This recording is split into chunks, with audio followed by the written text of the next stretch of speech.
Can y'all hear now? Is it working? Is it clipping? Looks like it's clipping. Fan's blowing on it. Okay. Is mic working now? Check, test, testicles. Testing. Audio's good? Cool. How's everybody doing? Tell me if the mic's clipping, too low, too high. I'm having to kind of reset up everything. Resetting everything up. Testicles, yes. You have to make sure your testicles are working. If they're not working, then you don't know what you're doing. Mike is here too. He's staying off camera. Oh, yeah. That's why we're getting the stream today. Mike has returned to the lab.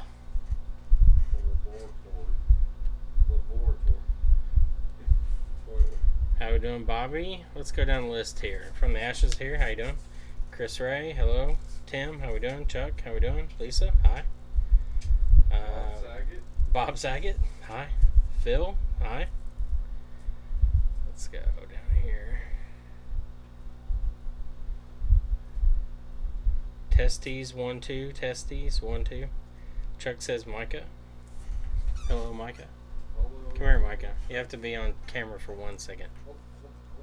This is a heat-sensitive thing. What are you... Oh, you're doing that surface. So Micah's been breaking surface screens all morning. All day. All day. All day? Yeah, it's true. It's afternoon. It is the afternoon. Have any of them successfully ever done Paul that? Daniels is here. Holy shit. Have any of them successfully ever pulled one of these bitches? Micah wants to know if anybody in chat has ever pulled a Surface Pro 3 screen off without breaking it, if it's not already broken. Like one that's in perfect condition. Yeah, and they've gotten it off without busting it shit. If someone comes in there and Steve thought you were a creepy fanboy. Anthony's here, Mr. Finch. Anthony Finch. This is the Surface don't exist, that's true. Chuck's alright. I don't know what you're working on, Mike. I think you've been making it up for the last hour or so. Alright, so Melvin did back at the old show. He took one off without breaking it. Micah wants video proof. He wants birth certificates. He wants 3 signed affidavits. How much will you pay for it? I won't pay nothing for it, but I want to see. Hey, that. Amy. That would be a feat. If I did that, I'd be proud of it. I'd post it everywhere. I'd be like, guess what, motherfucker? Guess what? So Micah set a bounty of $0 to the first person with a video that can show the Surface Pro screen can be removed without breaking it. You get to keep chat all to yourself. It says you have 1 person in chat with you, at least on this end. But alright, so anyway, I've got a few phones we're going to work on. I don't know what the problem is with the first one. It's a iPhone 6, no power. So we're going to see possibly TriStar or something like that. We'll work on it. Should be fairly easy. Then we've got a few data recovery jobs, an HTC One and a Samsung question mark. We don't know what kind it is, so we'll have to look at it. We had another S3 this morning that the date on it was not recoverable. The EMC chip was dead, so we got a donation already. Camera across. I couldn't read it all. Am I in BG or Franklin? BG. So all I've done is I've moved from up front, which is where Micah is right now. It's over there. To here, which is where Micah used to work. This is the custom desk that we made for Micah. It's kind of dirty right now, but I'll kind of show you all around. So got a big power strip all the way down the back here. Got the camera, hot air, workstation. Got my DC board hanging, which is up top. I've got the soldering iron, DC power supply, and then a bunch of random crap. All my ICs and stuff, UV lamp, and all that stuff. So, quick tour around the workspace.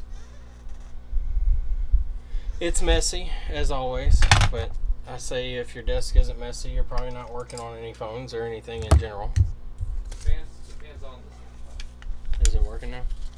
Oh, listen to that. Listen. Oh yeah, the bearing's going on it. So we'll have to be open. If Big Dad is back. Wanting to get that fixed. And damn, that's gonna be big. Is that one the screen's not working on it, is it? Nope. It's perfect. Micah, you might be able to prove yourself that you can take a screen off without breaking it. Shit. Wrong microscope, now you're working at distance is 3 inches. You just need a Barlow, most likely, Anthony. Just I can't remember which one I ended up getting for this one.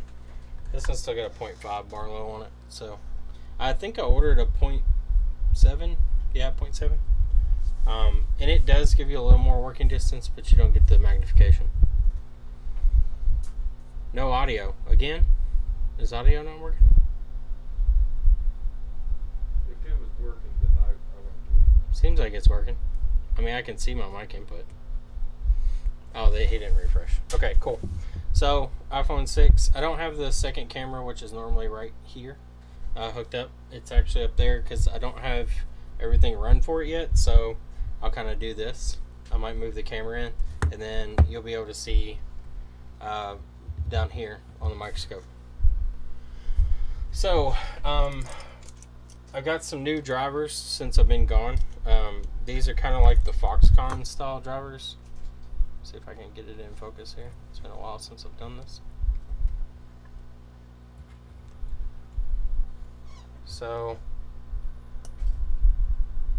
as you can see, the tips on those are just the tits on them are exceptional. They're kind of extruded ends there, so it's kind of a no slip situation. Like, you can't really mess it up. Micah's making jokes in the background. I don't know if you can hear it, but that's the Phillips head. It's a weird looking tip too. Am I staying at work even longer now to avoid home? No. I'll be going home around the same time I normally do. I've been here really late a few times, Paul. I've been here up until like 10 or 11, which maybe for Lewis that's child's play, but I'd rather not be here more than 12 hours a day. But we'll go ahead and start with this 6. So 6 came in, no power, not responding to anything. Could be TriStar, could be something else. Where did I get them from? Union Repair has them. They actually have a full set that I want to get that have, like, I've gotten a bunch of new screwdrivers. So this is the standoff screwdriver that I have. I'll get it in focus for you. As you can see, it's got the center punch, and then it's got the outside edge for the, this is hard to do while looking at this. Let me get these both in focus too. I want this to be lined up here. Come on. There we go. So that's the standoff screwdriver. So you can kind of see the end of it there. And then that one was actually given to me, but I think you can buy it also in Union Repair. This one was on Mobile Centrics. It's not the same style as the Foxconn stuff, but it's still really good. Tri-wing. It's real thin, gets down in there really well. A demand on this stream, Micah has to wrap himself in the bubble wrap. We've got a bunch of it up there, Anthony. Ashley's been keeping it. It's now probably, if it wasn't crushed down, it's probably about 3 foot tall of bubble wrap. It's not tall enough for Micah. It's not tall enough for Micah. It's not tall enough for Micah. 6'2". Oh yeah, the standoff screwdrivers are really nice. I've been living in the dark ages of just forcing a screwdriver in there until it comes out. How you doing, Hamad? Alright, so go ahead and open up the 6. And we'll take out the battery cover here.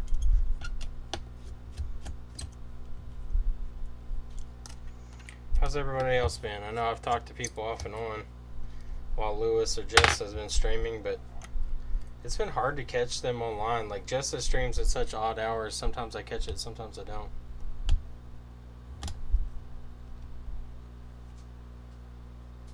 What's up, Aaron? No problem, Anthony. Alright, so everybody's got the TriStar tester.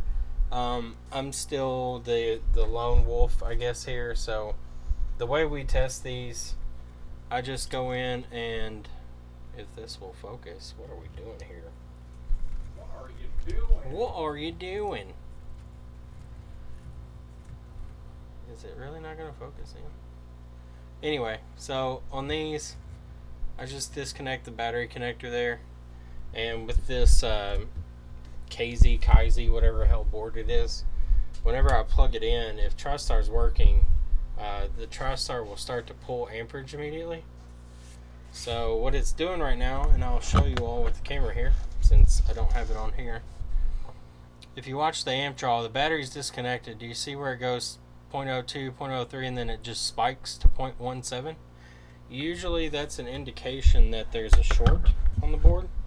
A normal TriStar reaction, whenever you plug that in on these boards, it will go like 0.5, 0.8, 0.1, like 100 milliamps, 1200 milliamps, and then if the screen's connected, it can jump up to 200 milliamps, and it will actually show the Apple logo. If you look on this screen, we've got it plugged in, and it's spiking, but it's not showing me anything. So my guess is there's some type of short that we're going to find. So we'll go ahead and start by pulling this completely apart. And I'm hoping to see a VCC main short. So I'm going to go ahead and hook up my power supply here.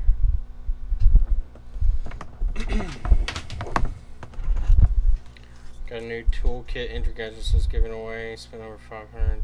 Tri-wing lasted me 2 weeks until it's stripped out. Yeah, some of the tools on there are not very good, and that's not just a knock on Entry Gadgets either. That's kind of consistent across the board. I've seen a lot of not very good toolkits. Okay, so yeah, we've got a short. I'm gonna show you here. Let me see if I don't think the power supply is even hooked up. I'll just have to show you on camera. This is gonna be like the hodgepodge stream where it's all thrown together. So I've got my battery voltage 4.2 volts set up there. I'm going to try to do this one-handed. I'm going to connect my battery connector to the board here. So if you watch the amp draw, as soon as I hook it up, if I can get it in there, so it jumps to 1.5 amps immediately. So we definitely have a short. So we could tell that without even doing any type of TriStar testing, since as soon as we hooked it up to that board and we plugged in the charger without the battery connected, we saw that spike in amperage, which is a dead giveaway that you most likely have a VCC main short. That being said, on the iPhone 7 series, they do have a secondary line, the VDD main boost, which is still tied to VCC main. But it is a secondary line that can keep VCC main open while having a short when the battery is connected. I've also seen some videos where people have had VCC main shorts because of chipsets that have a boost circuit in them that's internal to the IC, and it doesn't show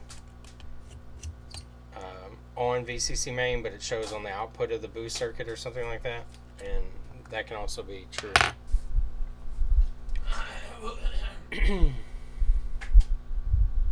Weehaw won't let you down. Worth the price. Yeah, they have good tools, that's for sure. Weehaw. Weehaw. Alright, so we're gonna pull this board out, and I'll just kind of read chat as we go. Have you done an FVC on the iPhone 7 home button? Yes, I have, Anthony. I've had to replace 2 of them because of a broken pin inside the connector. It's not too hard. Fairly low heat, since the Flex doesn't really take much heat to penetrate through. It's not like a PCB that has ground layers or any type of fiberglass or anything. You're just heating up essentially like plastic. So normally I knock my temps from normal working temperature about 350-ish I'll knock them down to like 280. And be very mindful of your heat. You want to watch. You can tell if it's too hot because the flux will boil pretty fast. You just want that flux to kind of just barely boil when it starts to melt the solder. That way you know your temps are right.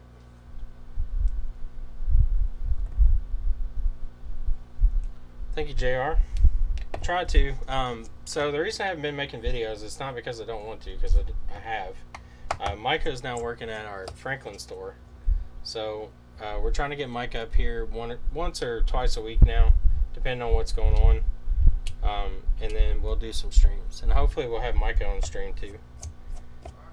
We'll start it. We'll finally get his Jesus and Jeans hour started up, and maybe he can teach you all something about taking Surface Pro screens out or something. Right. I know they ain't doing it. You're a Wear man? Yeah, I like Wear too. I like Wear too. I think I still have mine. Let me see.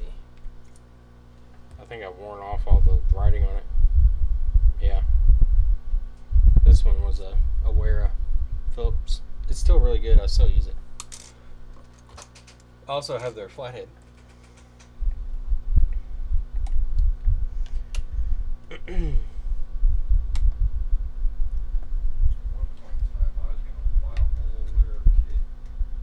Yeah, you were. More drop test Micah. No, Micah's now changed his name. He's no longer drop test. He's screen damage Micah. He likes to damage screens. Although, didn't you drop something earlier? No, I didn't. I think I dropped it. Alright, so we've got a VCC main short somewhere, and we need to find where it is. What the hell is that? Piece of glass. Alright, cool. Alright, so I'm going to kind of look around the board for anything obvious. This looks kind of suspicious, like almost like liquid damage. You all can't see that because it looks like shit.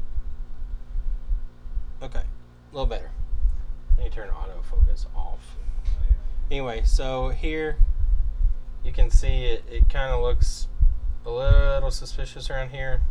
It may just be some residue from something, but I don't see any corrosion. So that's a good start. Now there is a little bit of, who knows what that is. I'm sure I need to call Lewis. He can come over and test it with his tongue. Just looking around. Now, one thing to check, this can sometimes be a backlight boost problem. So always check your output on backlight. What's up, Fixing Things? How's the baby going? He's learned to scream and bounce up and down as hard as he can. He likes to jump a lot. What's up, D&M? Thank you.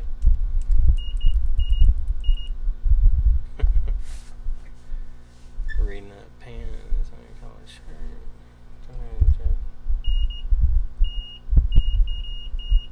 Jeff never read it. Yeah, I've got to figure out all the readouts and stuff for donations again. I'll get that all sorted out once we kind of start going through this stuff again. So I'm gonna check here. Second line on the 6 should be backlight output. So there's no short there. That's ground there, and metering on that second pin, that's actually reversed for you all. Let me figure that out real quick. I need to flip that because you all are seeing the opposite of what I'm seeing.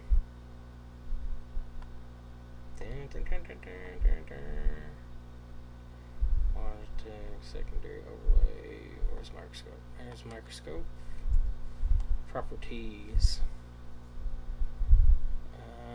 Configure video. Hopefully this doesn't cause any issues. We'll see.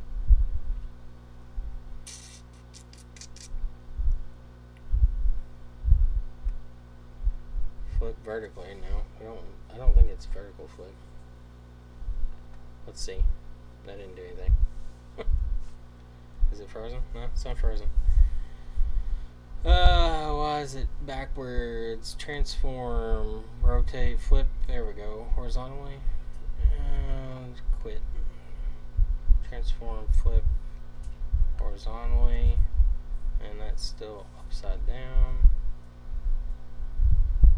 Don't get sick. Everybody's looking at it, probably getting sick. Alright, it's backwards now, but we're in the right orientation at least. Let's flip it horizontally again. No, we're back to where we started. I lied. It's all a lie. It's completely backwards. I don't know why it's backwards. But anyway. Let me see. Yeah, like it's opposite of what it should be. It's really odd. Whatever. We'll leave it as is. So, backlight output is pin 2 here. No short. Let's test VCC main and make sure it's a VCC main short. So it's not a VCC main short. Let's see if it's a VAT VCC short. Okay, so we're not getting any dead shorts on any of it. So we're going to have more than likely a boost circuit of some sort that's got a short here, I would guess. VAT VCC diode is 0.386, which is normal. And VCC main diode is 0.34, so that's normal. So we have a secondary boost circuit issue somewhere. So let's go ahead and peel some stickers and see if we see anything that says, hey, I'm obviously bad. I'm bad, you know it. Don't see anything there. Cassidy is watching you and laughing. I'm sure he is. I'm going to hook up the power supply again and see where I'm getting heat from on this board to kind of give me an idea of where to start looking. Since it is drawing almost, it's 1.5 amps, we should get some heat pretty quickly. Oh yeah. Are we Wi-Fi IC? What are we? No, we're not Wi-Fi. We're over here near, so the heat's coming in right around here, around the NFC IC, Stockholm. So let's do some free spray action and see what exactly is getting warm. It could be a coil also, so we could still have a backlight problem. The heat could be coming from the other side of the board. Kind of hard to tell right now. You need to answer your woman, sir. Is she messaging me? Let me see. Yes, she is. Cassidy took money and threw it on the ground. That ain't my dad. That's a cell phone. Alright, so I'm going to hook up better cables because these will disconnect. Yeah, he watches, Ashley will call me on Facebook and he'll laugh whenever I'm talking. She got a funny voice, Chris. I do have a funny voice. You sure are funny looking. So this is those red cables that everybody's been seeing lately. I've had these for a little while. I haven't used them much because they're kind of hard to use inside the frame. They're great for outside the frame because you can hook it up really well. Like the ones I got in Franklin? Yeah. Oh, I use them all the time. I know, but in frame they're kind of difficult. Yeah. So we'll go ahead and freeze this up a little bit. Aaron, thank you. Miss you too. Flash repair, thank you, thank you, thank you. Good to be back. Surprised we have as many viewers as we do. It's pretty cool. Alright, so the board is fairly frozen there. We're going to be keeping an eye on that chip that's dead center there. We're going to apply power. Alright, so from the looks of it, it's coming from here, so maybe on the other side of the board. Because none of those caps look like they got hot. It looked like a general area got hot. The new set for the reds are flexible. Yeah, I've seen them where you have to solder on the cables and stuff. I haven't used them, but this has been pretty good. So I'm going to turn on again here. So yeah, it looks like general heat in this area. So more than likely this short is coming from the other side of the board.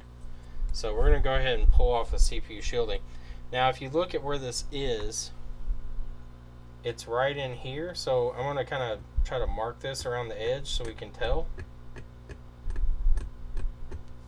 So if I flip it over and I look at my mark here, it's right here on this line of where these this coil is for the backlight circuit. So it could very well be the backlight circuit is bad. Even though we don't have a short on output, I didn't check at the filter, so there's a possibility the filter itself could be bad, but not necessarily. So you seriously want me to try to pull screen on this other last one? He said to. Alright. Man, I'll get what he asked for. Well, do it the way that you said earlier, that you think will work. Alright. We believe in Micah. Everybody in chat say, we believe. Yeah, we believe. We believe.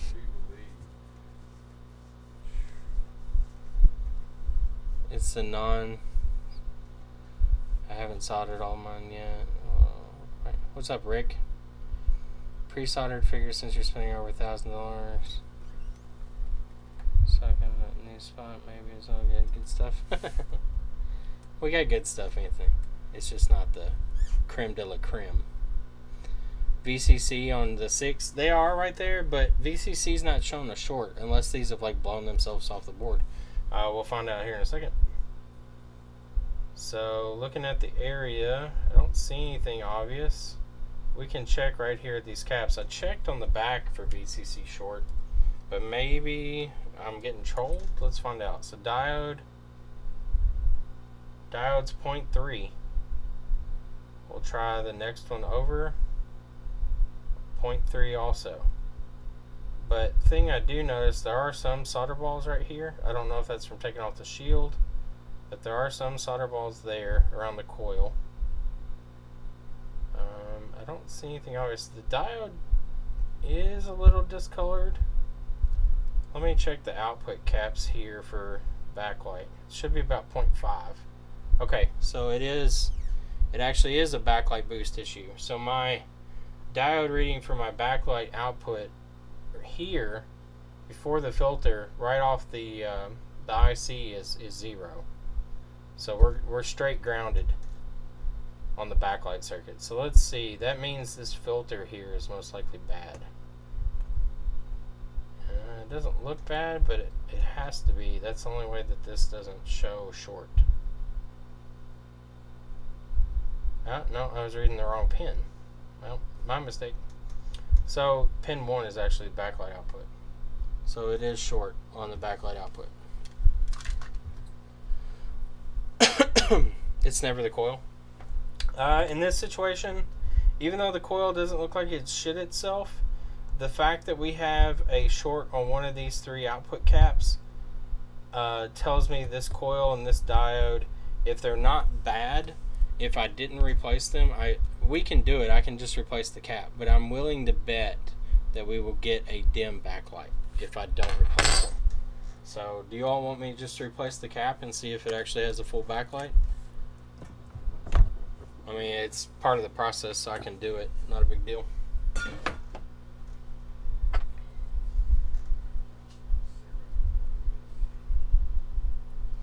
He used heat, even pressure, and a heat mat. Yeah, Micah's using a heat mat. He didn't do it. He's lying to them. Okay, so next thing is we're gonna play find the bad cap. So you got a 1 in 3 chance of which cap is bad here. And Anthony, I will still replace the whole system even if it works. I wonder, since this coil doesn't show physical signs of being bad, I've seen people where they don't replace these and then they wonder why they have like a partially bright backlight, and it's because the coil, even though it hasn't shit out any of its internal coating, it still has shorted itself enough internally that the wire is touching and shortening the overall inductance of the coil. Center cap usually. Okay, so we got a center cap. We got 2 center caps, 3 center caps. What else we got? We got 37 people. Somebody else has to know. Here's Micah. Micah right there.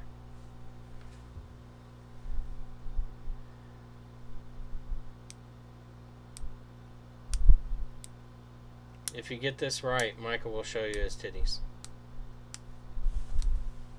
Usually takes out the IC. I've never seen it take out the IC. Ever. Alright, Aaron says C, so he's third one over. Shorter windings change the value. Yeah, Chuck, correct. So when the windings inside the inductor get shorted, they burn off the coating that protects the wires from creating a shorter path through the coil. And when that shorter path is there, you don't get as much inductance, which means your boost isn't as big, which means that your backlight can't reach full brightness. So everybody's saying center except one person. Left. What's left? Left from which orientation? Top or bottom from the orientation I'm at? Okay. So you're going C also? So 2 C's, a B, and no A's. No backlight? Well, we had a board short, no power, that turned into a backlight.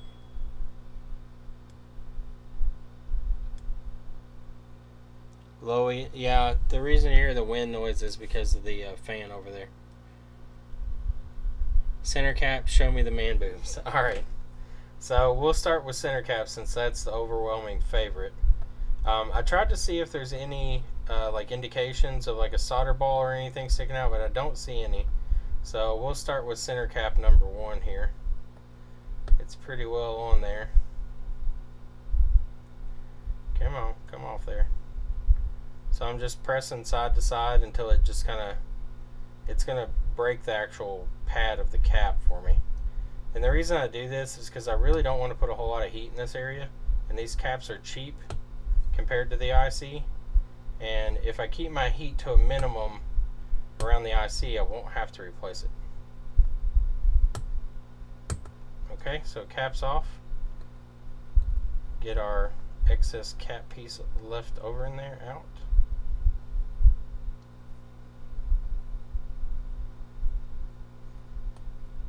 And I'll go back in with the tweezers and clean this up afterwards.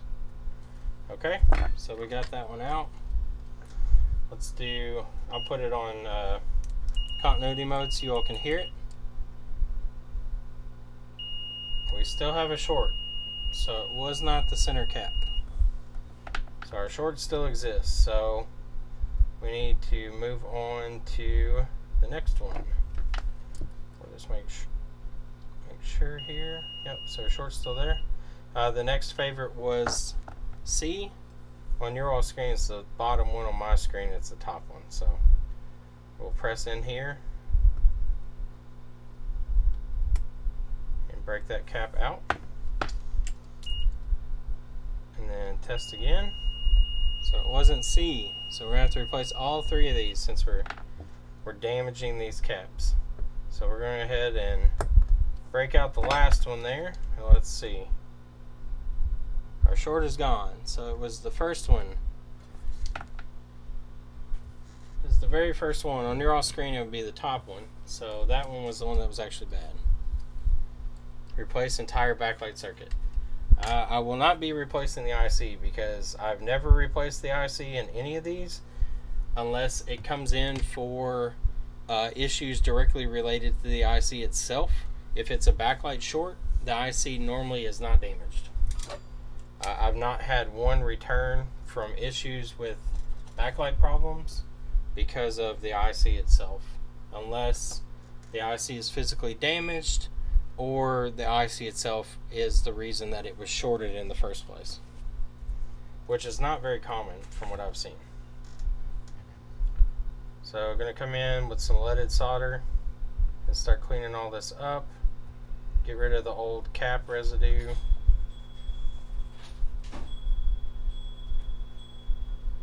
The only thing in this circuit that I've ever had to replace on these is the diode, the coil, and the cap that's the problem child. More than likely, it was not the one you chose and not the one chat chose. Oh, okay. So nobody won. No, but was it the bottom one? It's always the cap, it's always the coil, it's always the diode. You have to think about how this circuit shorts itself. So when this output cap shorts itself, it's going to draw all of its current through the diode. And when it does, it's going to put a huge amount of amperage draw through that coil. So the coil is the main bridge between VCC main and backlight output.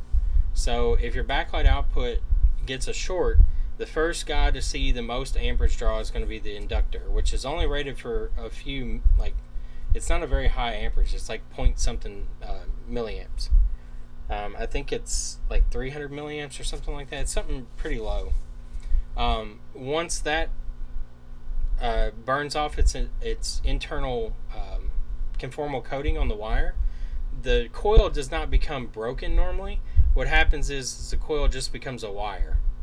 It already is a wire, but it loses its inductance, and it still provides enough current through itself to then fry the diode. So what happens is the diode blows second after the coil has fried itself. The diode has a much higher amperage rating than the coil does. It's still not very high, but it's higher than the actual coil. And the voltage that it's rated for is enough that it'll carry through until the actual coil has melted internally, and then the diode itself blows. The diode is what breaks the line usually, and I'll test the diode here to see, but normally these diodes, whenever they fail, they'll go open both directions. Can I see that? Or you need the alcohol? I'll just use this. You're good. I'll just use these.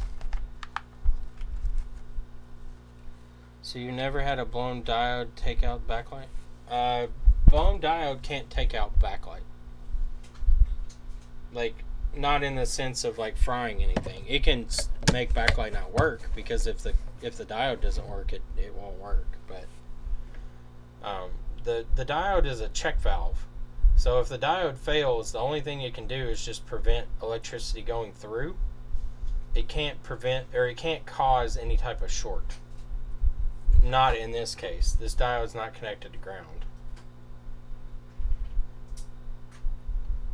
The only things that can technically cause a short here are either the IC or the cap. And the vast majority of the time it's a capacitor that fails, not the IC.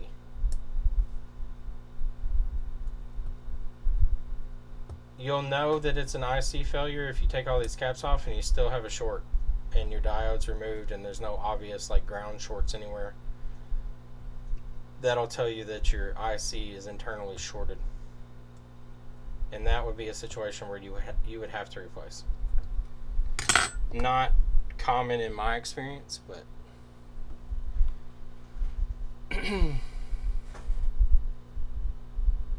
I've never had the diode fail and the IC be bad because of it. You got to understand how the IC works. So the IC is technically tricking electricity to go to ground, but it's not letting it get there. So the IC switches at a very high frequency. So the way the system works is your coil is the inductance. It's the resistance in the line that builds your current in the boost circuit. Your diode is the check valve that allows the current through but does not allow it to go back through the other direction. So it takes that inductance that it builds up by the IC switching the power to ground for a split second, like milliseconds. It switches it to ground. It causes an inductance buildup on the coil. The coil releases that inductance through the diode. The IC switches back to the output going to the backlight output, and it takes that voltage and shoves it through to the backlight.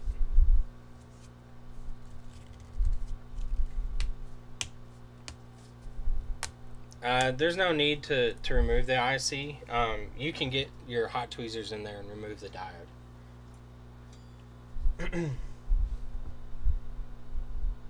I'm going to check the diode here in a second, actually, so I can show you all if it's good or not. I just want to get these cap points cleaned up so we can put new caps back on. So everything in electronics is kind of a trickery of electricity. You're making electricity, you're using its desire to be in neutral state. You're using that to trick it into doing what you want it to do. So these electrons want to be neutral. So they try to find their way to ground.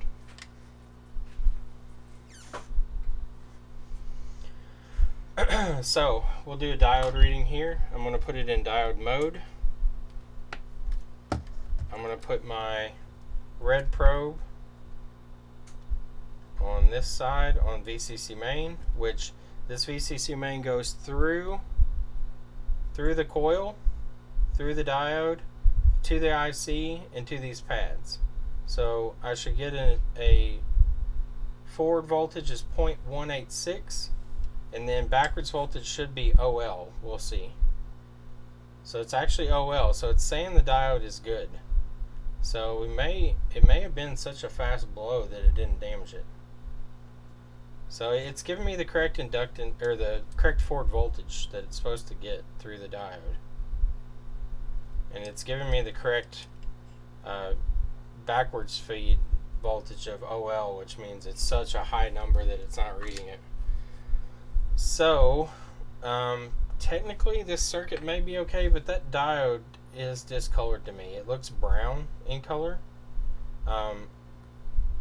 I'm still going to replace it, but I'm going to hook it up after I replace these caps, and we'll see if the backlight works. Who's the stranger? Oh, you know who the stranger is. Some changed the IC to make it easier to access. Diode looks fine, no hole. Yeah, I mean the diode doesn't look like it's burned, but it does look like it got hot. So that worries me that in the future it may be weak and may be more prone to dying. So I don't want to keep it on the board for that reason. I am going to test it to see what it does, but I will be replacing it anyway. And in the process, I'm going to destroy the coil, so we're going to replace the coil too. So this is going to be a full backlight job when it really doesn't have to be, but that's how we roll. Get my new caps. I need to order some. I'm almost out of these. You'll go through a lot of these caps whenever you do backlight repairs, especially when you do this and you knock off all of them. But these things are dirt cheap. You can buy these on Mauser or DigiKey. I got the top done. All you need to know is your voltage and your capacitance. If I can get this stupid hair off this thing.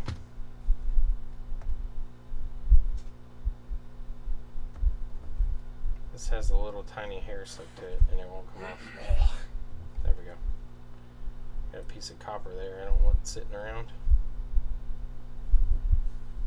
No, sir. You gotta go. Come on.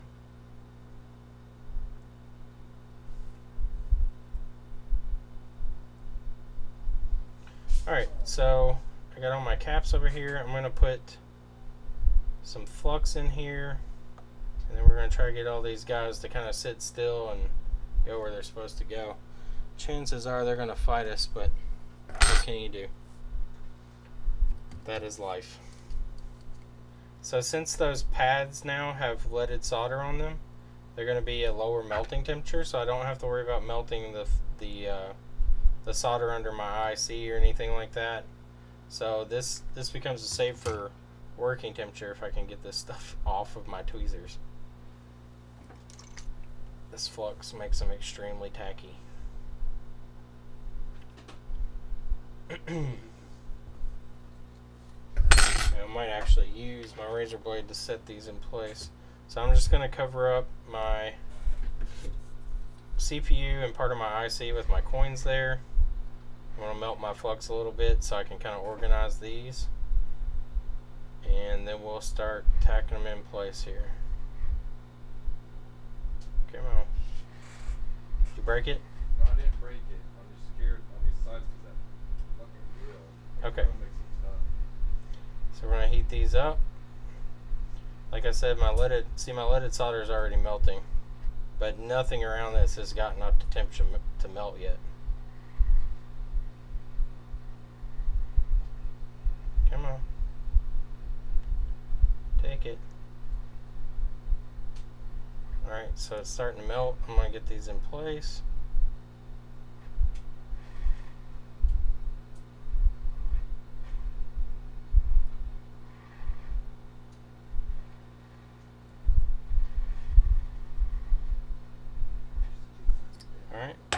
want to straighten up this last one.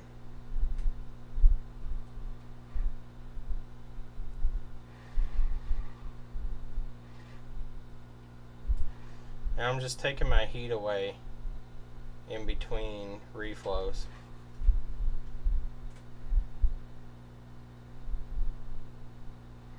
Because I don't want these to get to the point where the lead free will melt. But as long as my leaded solder melts, I'm good. Alright, so, ow, coins are hot. Touch my hand to it. I'm going to go ahead and tack down the back side of these caps to the ground side, because the power side of these will melt before the ground side does. So I want to make sure that my ground pad is well soldered.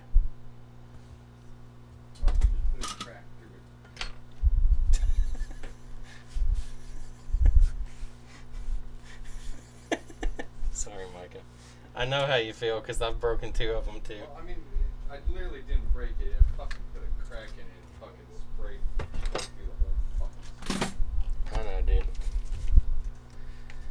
End up doing a lot due to it's heat. right here at these grills too. Because the grills get this. You got this piece that notches out, and if you don't, I don't know how to do it to get past that. That's what's the one thing that's fucking. I don't either, bud. I have no clue. I can get the top done just fine, and if I get the top and the sides done, then I can get the whole damn thing done. Alright, so just going to clean out some underfill here, just to make sure I don't have any shorted devices or anything. We're going to check continuity to make sure that these are not shorted to each other or shorted to anything nearby. Well, they can be shorted to each other technically. So it's not shorted to VCC main. It's not shorted to this. It's not shorted to this. They should have continuity across each other. They do. Alright, we can test this out and see if it works or if it burns up. Thank you for the welcome back. Appreciate it. Lost a few people viewing, but that's cool. Everybody's gone quiet. I guess they're just watching. So I have no short on my backlight output now. We can check that up here at the FVC also, where before we were getting short to ground. Now it's OL. Alright, so we'll hook up our screen. We want to make sure that our screen was not the cause, which normally the filter will blow, but always check right here at your backlight sticker.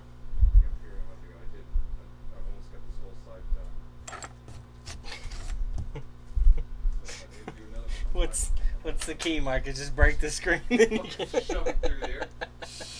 Just break the screen, then it comes off real easy. It comes off real easy. I don't know where I set my tweezers now. That's the key right there. The whole fucker, that whole side's done now. Fucking shit. I don't know where I put my tweezers. That's just, They're probably right in front of me because that's what normally happens. The time that I fucking take and put my time and patience into it. Did he break it? Yeah, he broke another one. We told the company that it's more than likely going to break taking them off because they're so fragile. The glass that Microsoft uses on the Surface is just junk. Thin as shit. Like, it's complete junk. I don't know where I set my tweezers. I want to upgrade mine too, but I ain't going to try I'm going nuts. So I can get one apart without fucking it. Anthony said he's coming for your job. Well, you can come here. Has he done it? He said, have you done it, Anthony? I really don't know where my tweezers went. What did I do with them? I just had them. Even if he says he's done it, I ain't going to believe him. You're going to make him do it in front of you. Yeah. Okay, I don't know where my tweezers went. They've grown legs, whatever. I'm sure I'll find them. They'll be right in front of me somewhere. I mean, I can do iPads, I can do them all, but... He said no. Listen to that fan. I know. Listen to that fan, man.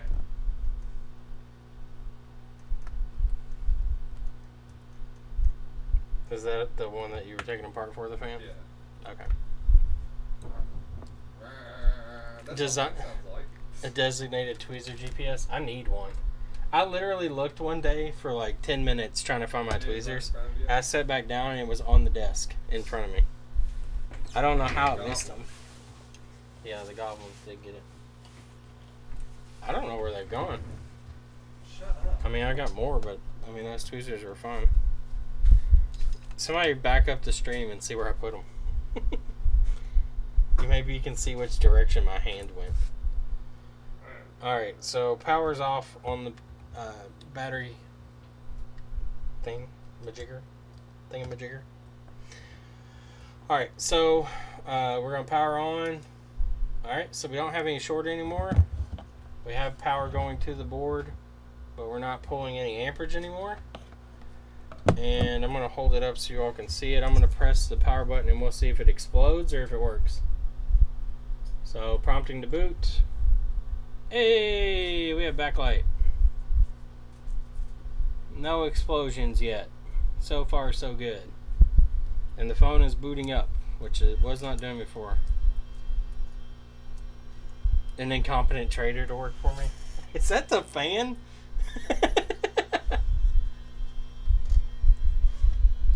What the? It sounds like a vibrator. Big explosions. In the past, you worked on an i7 that was searching. After you rebought the IC, it got stuck in recovery mode. Did you ever find a fix for it? Some of them, the iPhone 7 series has been very, very fickle. So, I've had a few that we've done audio IC on that have come back with baseband baseband PMIC shorts. This thing's taking forever to boot. I wonder if it will boot up. It could have software issues. Oh, there it goes. It booted. So we're into the phone. Touch works. Is it missing complete? No. The bearing in the fan's fucked up. So iPhone 7s, what I've seen is we had a couple come back that had shorts on the internally to the WTR, one of the transceiver ICs. I don't know why though, because there was nothing like audio IC is not even on that side of the NAND. It's on the opposite side of the NAND, so I don't know why it was shorted on that end. But I've seen two with the exact same short. I have one here that was returned that we did audio IC on, then it formed another short on a random baseband voltage line. I removed the short, it booted up, I sent it back, and now it came back and it's in recovery mode and won't come out. I replaced the baseband PMU because it's stopping at here. Answer, it's actually. It's stopping at 19% like it normally would for baseband PMIC, but it's not PMIC, so I'm not sure. Or PMU or whatever you want to call it. Bearing sounds great. Am I doing iPhone 8 and X screen repairs? We do 8, but I haven't done any X because it's just so expensive. We normally, if they have insurance, we recommend insurance. If they don't have insurance, they don't want to pay for it anyway because we don't want to put an LCD screen on there. Just because they look like shit. Yeah. I mean, I won't be able to like it. iPhone 7 stuff, they're just, I think they're worse than the 6 series as far as problems. The audio IC seems to be one of the bigger issues. We've seen it quite a bit. It's just as bad as Touch IC is for us, at least. We're not in a very big town, and I do one almost daily. Not even just mail-in, like stuff here. We do one almost daily. Is it like a little kid that comes in there, like he's all screaming? Now, yeah, no, Mike is I know yelling. who he is. Yeah, and he doesn't ever have money. iPhone updates are locking up the 8 and X. Are you talking about after doing like screen swaps, they're locking them up because of like the screen not being programmed to them? If that's the case, I guess I'm going to have to buy a programmer. You can't pay attention to anything Matrix does. But that being said, I think the 7's probably a worse phone to use than the 6 Plus was. The 6 Plus, while it had its issues, we know why it had its issues because the frame was just soft and it could bend. But the 7's pretty rigid, so the fact that just the little bit of flexing that frame does is enough to break those connections is complete shit. If your games are in there, I'll pull them out. I know which ones you got. Incoming notification ever skipping on the audio IC? Your games. Oh, you already. What do you mean, Aaron? skipping on the audio I see. Like a notification skips, like doesn't make a noise or what? But anyway, so this 6 is done. I'm going to show you an iPhone 8. I've got to order some parts for it because I wasn't paying attention and damaged them. But okay, that's fine. I damaged the loudspeaker and the antenna because I didn't cover them while I was working. I didn't pull it from frame because I'm lazy. But this is a very common failure that I see with the 8s because of pry damage. Bye. And the symptoms of this are the battery won't charge above 1%, and when it does turn on, it stops charging and shuts back off. And this is a battery, it's no longer battery SWI on the 8s, it's like MOSI or something like that. It's another data type of connection. But what's happening is where people are putting screens on these, disconnect the screen here, or the battery first. When they're disconnecting these screens, they're hitting these components here, and on the 8 Plus, they're kind of higher up here. But these two, I think they're shift registers or something like that. They're a voltage shift register of some sort. It's pretty much a transistor that takes a signal from the battery and isolates it so it can't directly damage Tigris. That way, if something, I guess, gets shorted on that line or anything like that, it can't directly just send voltage down the line and hit Tigris. Because battery SWI didn't really have much protection other than like I think it was a 10 kilo ohm or 100 ohm, maybe it was a 100 ohm resistor. And we were seeing a lot of battery SWI issues on the Tigris where it was frying the connection between the CPU and Tigris because I guess something's coming down the line and goes through to AP and just shorts it. So you use chat to troll everyone in YouTube. You can if you want to. So they've redesigned it on the 8 series where you have these two little components here that essentially they act like MOSFETs. They take a signal and they switch it to a different output so that there is some physical barrier between the battery and Tigris. And what's happening is people are hitting these and knocking them off. And what it causes is it causes pretty much an open bat SWI line, just like in the old iPhone 6, where if you didn't have one of these pins connected here, Tigris doesn't know what the battery's doing, so all it can assume is while it's off, it can charge. But once it turns on, it doesn't know anything, so it just shuts the charging down, which stops charging at 1%, and then the battery dies. Technically, the battery's not at 1%, it's a little higher, but the phone doesn't know. This can happen even if the battery's 100%. When you turn it on, the phone will say battery's at 1%, and then it shuts off. And it'll happen every time. So if you have an iPhone 8 that has battery percentage stuck at 1%, won't charge, check those because it's more likely either knocked loose or it's missing. In this situation, this one was completely knocked off. I had to run a jumper from the Zener diode that was knocked off here. The Zener diode was broken in half. I ran a jumper from here underneath the little MOSFET there, or whatever it's called. I may be labeling it wrong. I'm sorry if I am. I had to run a jumper from here to here, and now this has connection from this battery pin here to this one, and this battery pin here goes to this one. So now this one charged up, I've charged it up to 8% and it doesn't die. So Zener diode, whatever. I don't even know what that's, isn't that what they're called? I don't know. Zener.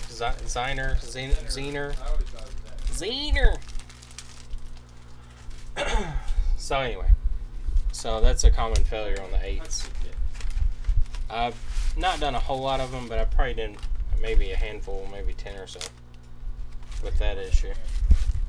Alright, so this phone is an HTC One M7, I believe. It was taken to another company that had worked on it, and now it no longer turns on. And they want the data off of it. And I'm fairly confident these have an eMMC in them. And they have Android 4.1 native. Hey, I'm going to put all these on the to-do shelf. Did you order parts for me? I didn't order parts for them yet. Okay. I mean, they all need screens. Only the one needs a fan. Okay, we'll go ahead and order them. Alright. Before you leave. If you don't mind. Alright. Why the fuck is this SIM tray stuck in there? It won't eject. Oh my god, it's gonna bend my fucking tool. Where do you want them ordered from? Wherever you can get them from. I think last time we just got them on eBay. They were good quality. Anyway. So the fucking SIM tray on this thing is like wedged in there. I don't know what the hell they've done to get it wedged in there. It looks like they tried to pry it out at one point to try to get it out of there. It is Zener or Zener. I say Zener. I say Zener. Like Zen. I think Zen. Micah likes to think of it as his inner Zen. Zen is I kind of need to put this 6-pack together. Didn't even think about that. Well, Hell with you, E-Digit. Alright, where's the Another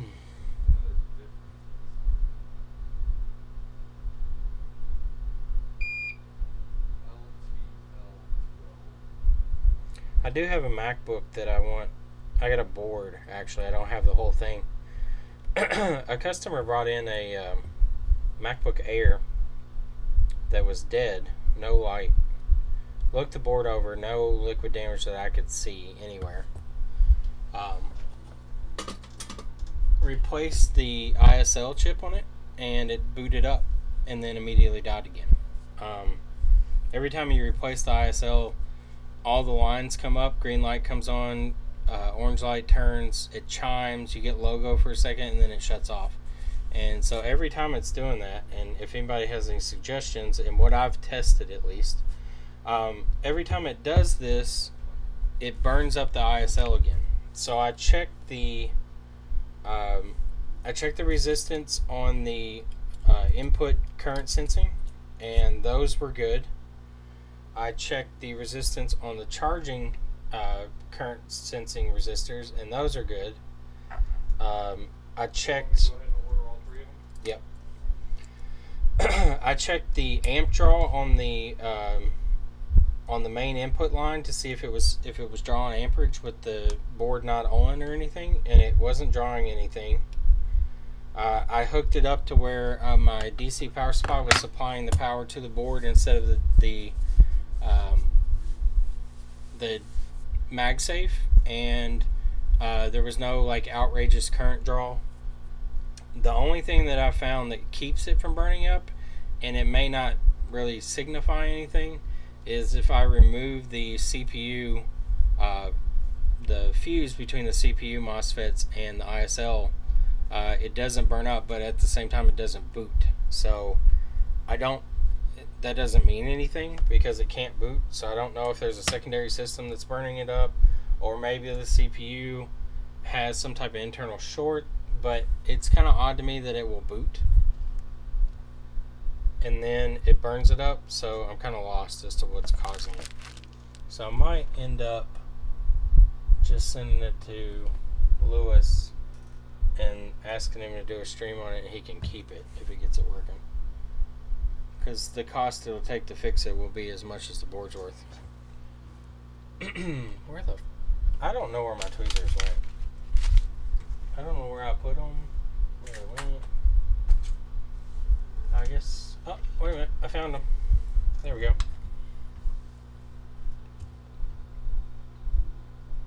So we'll hook all this stuff back up real quick. I don't know if anybody works on Macs that's, well, I know some of you all do, but I don't know if any of you all have seen something like that. Alrighty. Did you order the fan too? Yep. Alright, cool. There's only a used Windows available. That's fine. As long as it's not fucking whirling dervish.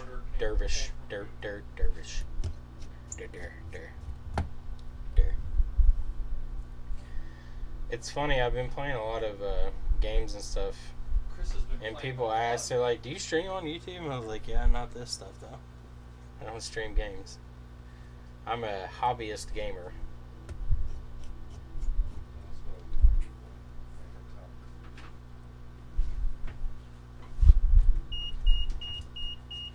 chat has gone quiet. Is chat still alive?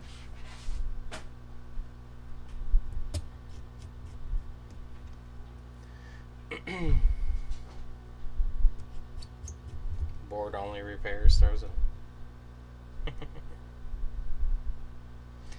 We put a new, well, not new, we put a used working board in that computer and it worked fine. So it's not any of the peripherals that was causing the issue. So I was confused about that one.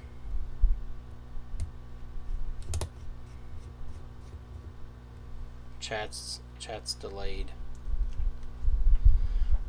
I'm used to Twitch chat now. Twitch chat's like really fast response between the time you talk and the time the chat sees it. I forgot that there's a decent delay between YouTube and what I'm doing. Playing with your iron. Be careful, Aaron. If you play with your iron too much, you'll put your eye out. Well, she wanted me to get some kind of change or something. She wanted you to get 20, maybe? Ones? There might be ones in the bottom, is that what you're saying? In the bottom and then 20. Yeah. You'll put your eye out. Playing with your iron like that. Put your damn eye. Go blind at this rate. That's very true. Keep playing with your iron like that, you're going to be blind.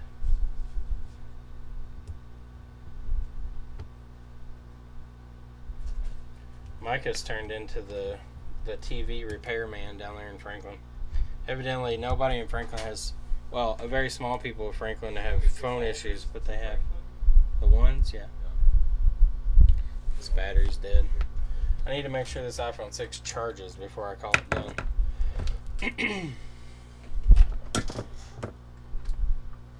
Hopefully everybody went out and voted today if they can vote. I didn't. Micah didn't vote. He hates America. I hate America. I don't care who you voted for or what you voted for, just go do something. Alright, so it does charge. That's good. Google is new at streaming stuff. They release stuff and their beta users regularly find bugs. Yeah, that's true. I discovered it will sleep if you shove the base out of the way, and suddenly it's harder to remove stuff. That's very true. The Great White North, yeah. When do you all vote? And how often do you vote in Canada? Charge it up. Yeah, It's charging. See, charging. It's pulling 1 amp too. Chris? So. Yes. Yes. And chicken. Yeah, I need to Lots of chicken. Guy messaged me, asked me how that song going. Micah doesn't like me. Daddy doesn't know. Okay. Alright, well, I love it. Love you too, Micah.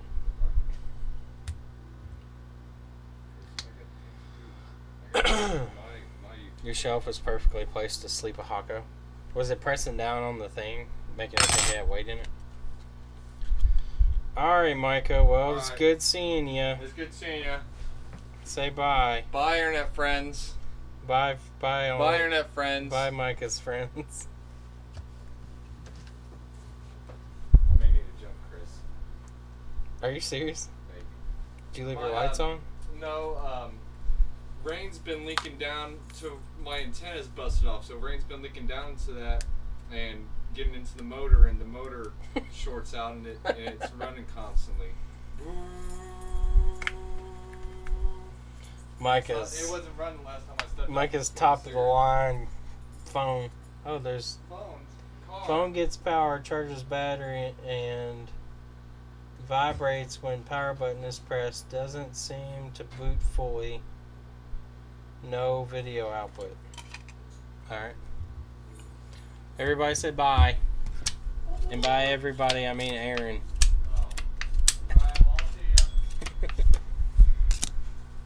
You want the fan back. What fan? It's right there. Fan is there.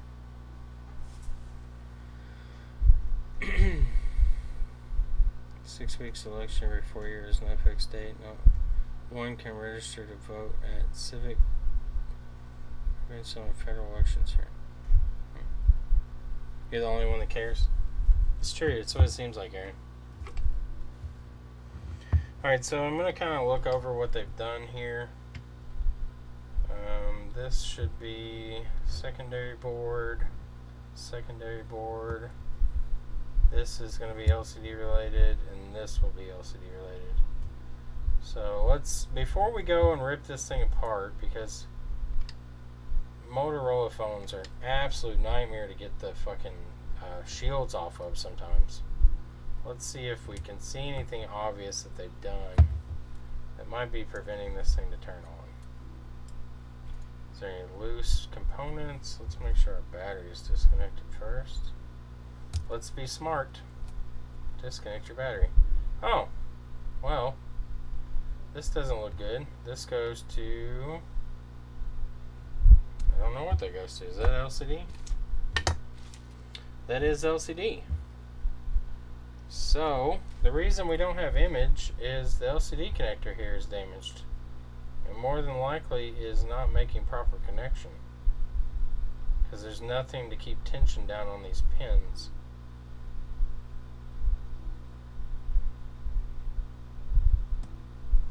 So this is why we have no image. So, I think I have an HTC one in the back that I might be able to pull a connector from.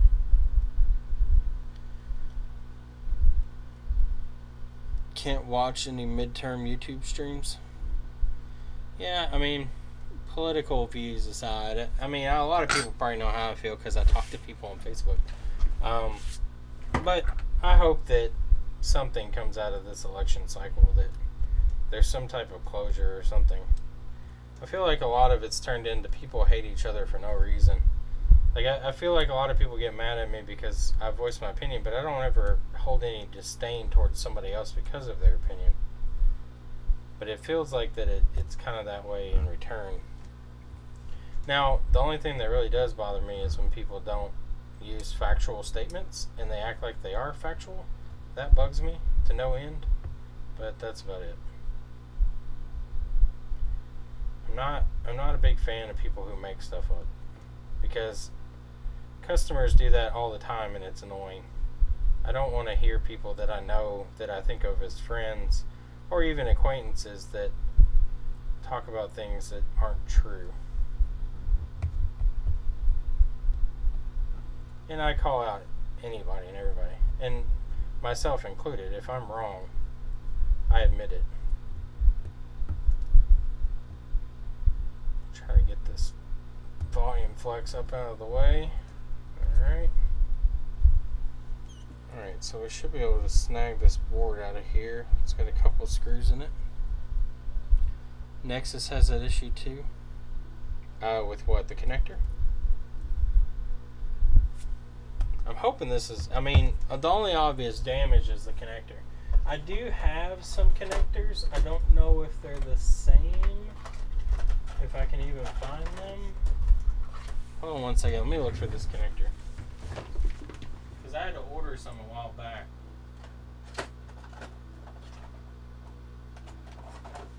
No, these are far too large. These are for a Motorola also, but they're way too big. I had to order them from China. Yeah, they are super fragile. Being right is overrated. Butts in the chat. Alright, so I'm going to take these screws out, pop this board out, and then go see if I've got a replacement. My back. It might have paint on it. I've been painting the house. Don't believe everything you think. That's true. I don't believe half the shit I think I know, because I can look something up and know that I'm incorrect. I always try to factually check myself. Like if I'm going to say something, I try to make sure that there's a backing behind it, that I'm not just running my mouth. Because I feel like being honest with people and not lying to them is very important to me. So I try to do the same in return.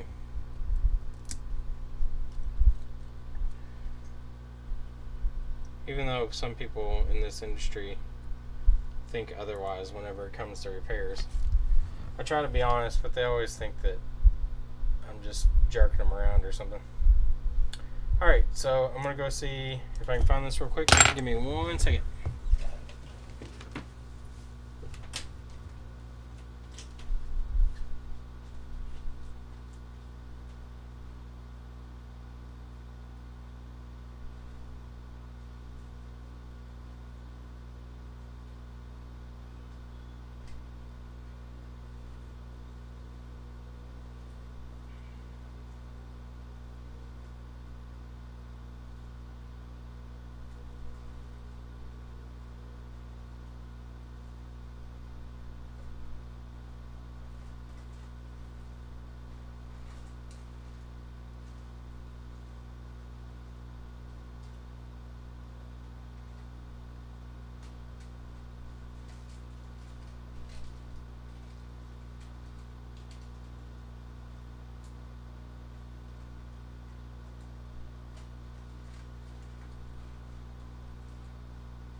Alright, so no HTC1. I've got another HTC here.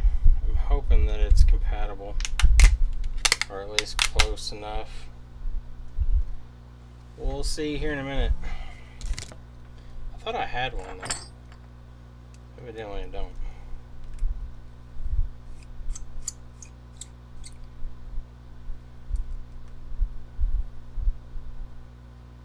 Thank you, Greg. Hey, Q-Tech, what's up?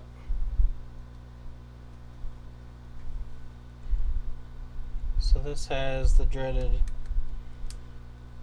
Torx screws in it, which I always strip. I'm trying not to strip it though. No promises. Oh yeah, I got a screwdriver that fits it well.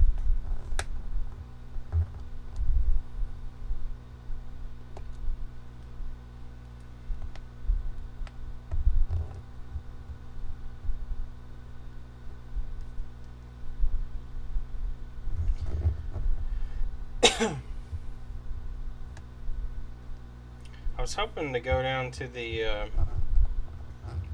electronics reuse thing in Nashville, but I didn't have time to go to the whole event, so I really didn't want to spend $400 to go down there for a few hours on Sunday. I was hoping to go down there though, but I ended up having stuff going on at the house, so I just kind of hung out there. I was hoping to see Lauren. I've talked to Lauren Nunley quite a bit through the years, and he's been a really big help to me. And I was hoping to see him, but maybe another time. I was talking to Larry about possibly trying to get something set up to where we could just kind of like formal event, kind of like one of the unconferences, but just get everybody together, but kind of have some kind of stuff set up to where we could like teach and just kind of communicate to people like different things you can do in the industry as far as repair goes, and just kind of like people volunteering their time just to kind of help the community out. There's a lot of really good people in the community that are huge helps.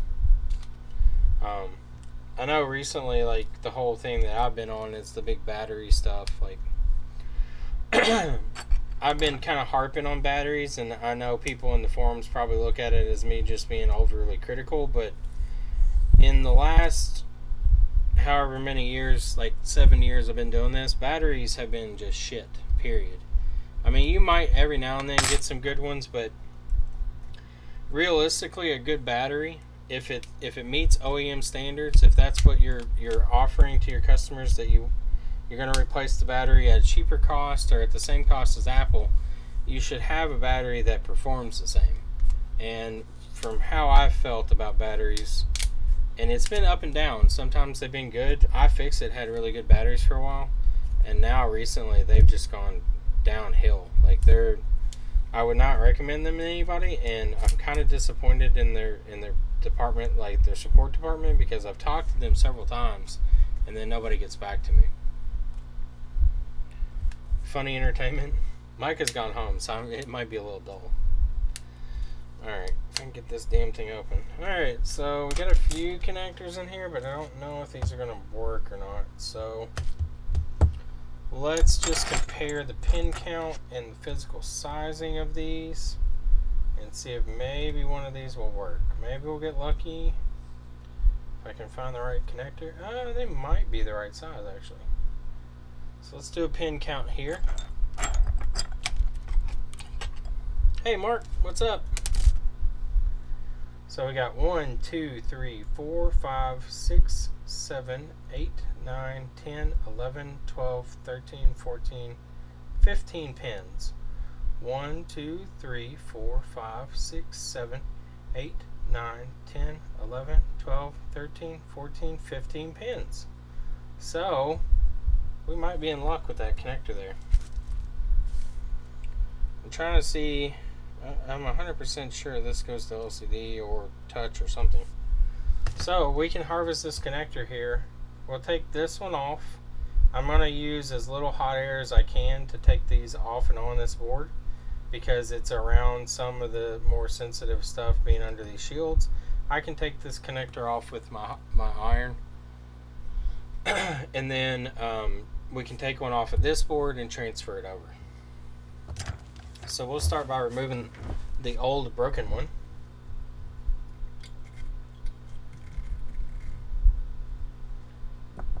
We'll just get our big iron.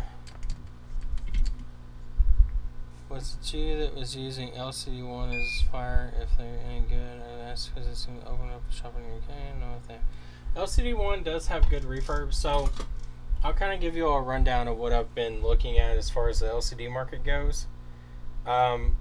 I've not had very well. I mean, statistically, we haven't had terrible luck with Mobile Centrics, but on their OEM premium refurb 7s, we've had pretty big issues with returns and stuff, like touch problems on the 7 series. So what I've started to do with the new in-cell, the HO3 screens, they're now hitting the US market. Your Cell Parts has them. Injure Gadget has them. And I think a few other are going to start carrying them. Right now they only have the 6S Plus and up to the 8 Plus. But they are supposed to start carrying the 6S, 7, or 8 regular size LCD new in-cell HO3 screens. So that is the plan that I have, to transfer us away from refurbs on the 7 series, especially since we've had so many touch problems. Please make me moderator. Maybe. I'll think about it.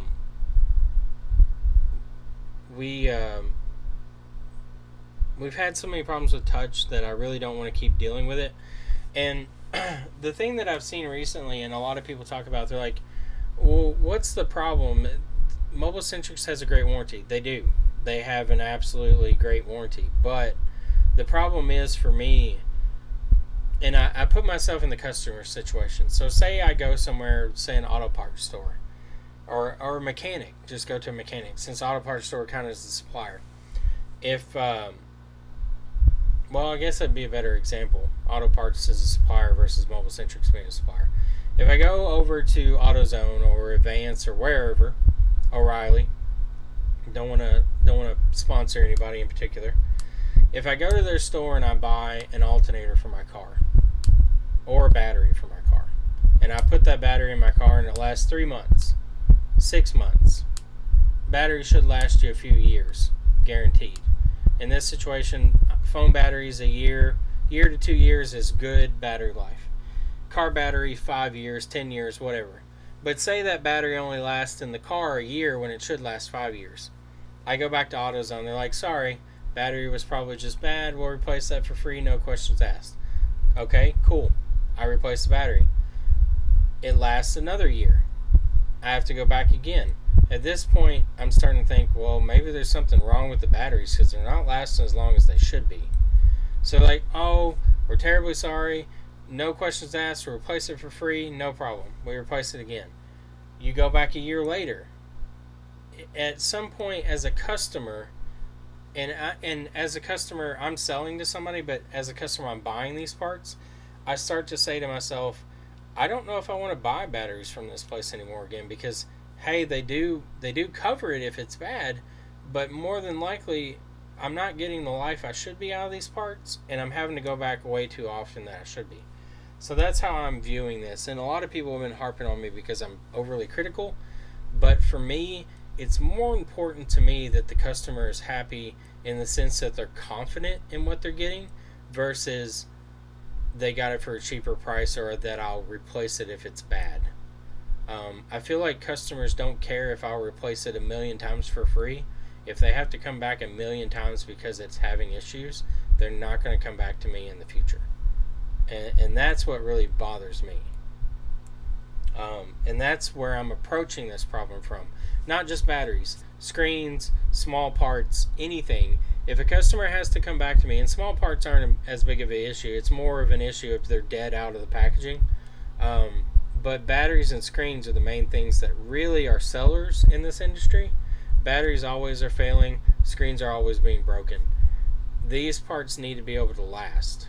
So if I put a battery in from Mobile Centrics, Injured Gadgets, LCD1, iFixit, whoever, and iFixit has been my biggest problem lately, and it's why I've been so adamant about getting good batteries. I've had iFixit batteries that are dead out of the packaging, which they cover. I've had iFixit batteries that last a month and swell. I've had iFixit batteries that last 6 months and die. I've had batteries that last forever. I mean, I had one come back today that we sold 7 months ago. It's got an iFixit battery in it, but it had an original refurbished board on it, and it's still going. The battery percentage is at 98% capacity. So, I mean, it's hit or miss, and I don't want hit or miss. I want consistency as a business owner. What's up, Microfix? Sorry for the rant, people. I hope that kind of resonates with people, though, because as business owners, that should be what we require for our customers and for ourselves. I'm all for making profit, but at the same time, I don't want to sit there and jerk people around, giving them something that's substandard, and I'm telling them that it's good. Because I can only go off what I'm told and what I actually see in testing. And when we started having iFixit batteries come back with the same issues that I was having with the cheaper ones, and I started pulling the batteries apart and finding that these had fake circuit boards on them, that they were pre-programmed ICs from China that weren't reporting properly, that immediately turned me off. Immediately made me switch suppliers, and we haven't ordered from iFixit since. And I've been bouncing around between suppliers. Exactly, Amy. Right to repair. The JCP, the Pro 1000 tester, yeah. The problem is, Q-Tech, so here's my concerns with all these battery testers. They do read the battery.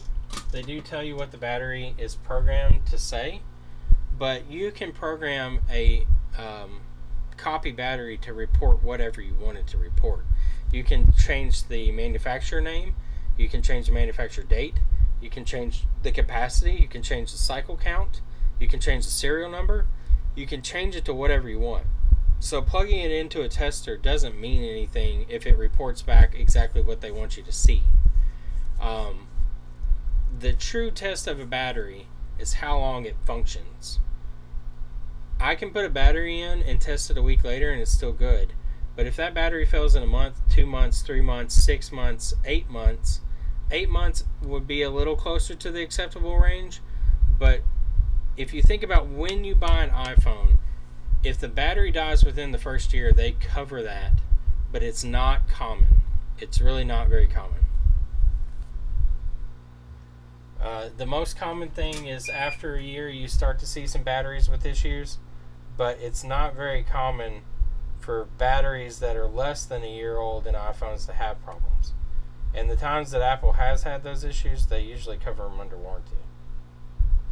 But if you look at the quality standards that Apple has, as much as they're an absolute pain in the fucking dick about everything else, they're at least really stringent on that kind of stuff.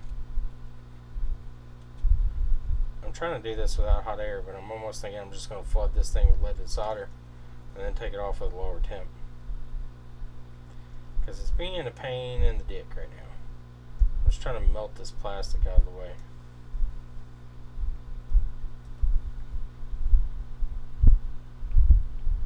Samsung JTAG abuse? No. This is a HTC One M7 that had the LCD cable or connector at FPC was damaged by another store, and they gave it back to the customer and said that they didn't know what was wrong with it. I'm hoping that is the issue with this. If not, I'm going to have to pull the memory chip and read the data directly. But I'd much rather get the phone working than have to go through and pull the chip. Alright, so that's fully flooded with leaded. This should come off pretty easily now that we have leaded solder all over it. Much lower temperatures too. Hopefully to where we're not melting everything else around it, like that connector I just melted.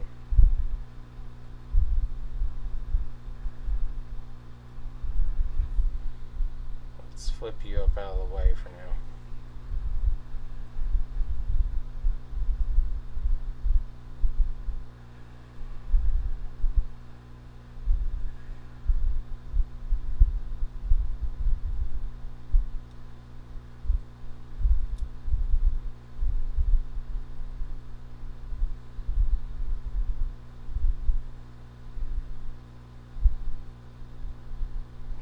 Things heat sink so much away from this. Come off of there, please. Pins are melting, but it's not coming off yet. Must have tempted to heat the bottom of the board on these instead. I like to keep some direct heat on it though, just try to get it off faster. Well, I guess we'll do individual pins if we have to. Come out of there, please. Alright, we're going to iron and bulldozing through. Bulldoze time. So what I'm doing is just rocking until the pin touches the end of the iron. That way it melts my pad. See, I'm not tearing any of my pads up there. I'm just kind of rocking it through the plastic. I was hoping not to have to go this aggressive, but looks like it's the only way. Alright, that was fast and easy that way. Could have saved from melting the end of that connector a little bit. That won't affect that connector much, so not overly worried about it, but main key here was get this stuff off.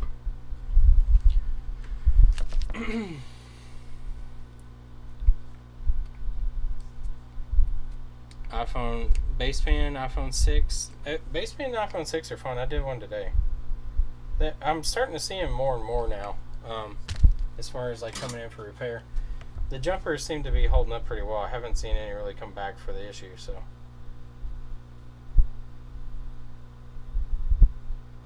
We're offering it at a lower cost now since the 6 is a lot cheaper, but it's still a good money maker. I can remember when I first started doing micro soldering, doing a baseband reball to me was like witchcraft. Like the first time I did one successfully, like reballing the actual chip, I felt like I had accomplished something. Now when I do them, I'm like, why was I struggling with that?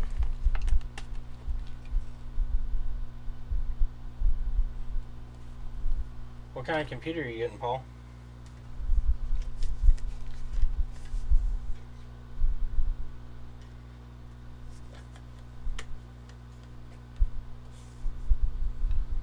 When it says 101% efficiency, yeah. Sorry, I skipped back up in chat there. Yeah, batteries can have higher than expected capacity. That's not impossible, even for a good cell. But if you consistently are plugging a battery in and it says 101% capacity, more than likely it's just a bunch of bullshit pre-programmed stuff on the battery. And that's the thing that people don't understand. Like, they can program the battery to say whatever they want it to say. So initial readings, until you cycle that battery a few times, you're not going to know what actual capacity is. And I've even seen some of these aftermarket batteries that after one cycle they drop to 80% capacity, and then all of a sudden on the second cycle they're back to 101 or 105 or whatever the fuck it is. Some crazy ass high number that's not accurate, and I don't know if they have some type of reset built into them or what, but they're fake IC and they don't work. Alright, so we got that one off. I need to pull the board out of the other one, and then I need to get going home because I gotta cook tonight.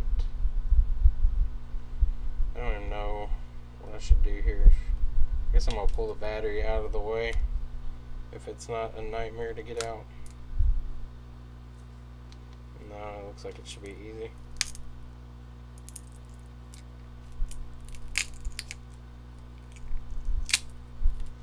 Alright, battery's out. I'm just going to pull this one.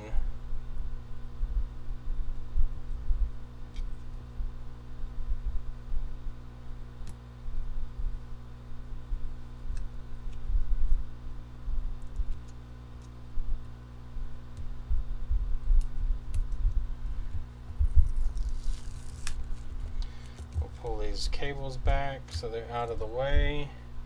And then I'm going to turn my temps. Actually, I might pull this board. I'll probably just heat the board from the bottom. That way I don't damage this connector. Probably be safer that way. And then I'm going to reinstall it with my iron, as long as I can reach in the back side there pretty easily.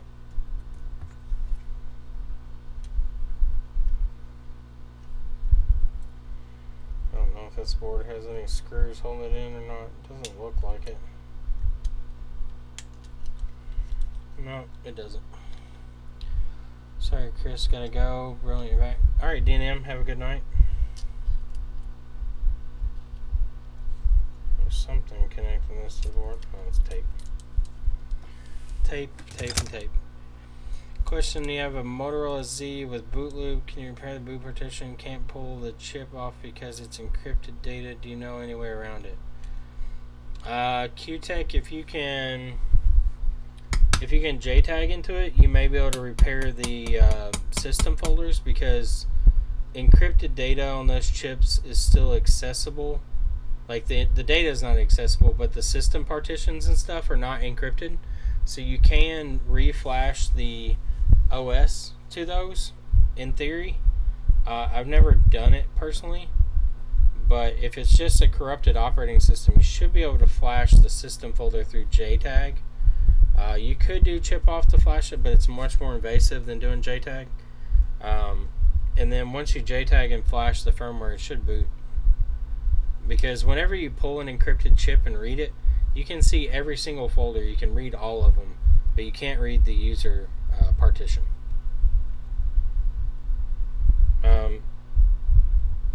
Well, take that back. The user partition also has some of the system folder stuff in it.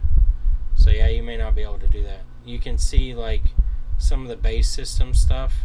You can see the recovery mode stuff, but I think the actual operating system, a lot of its dependencies are inside the user partition, so maybe not. I may have told you wrong there. I apologize. You may not be able to do that.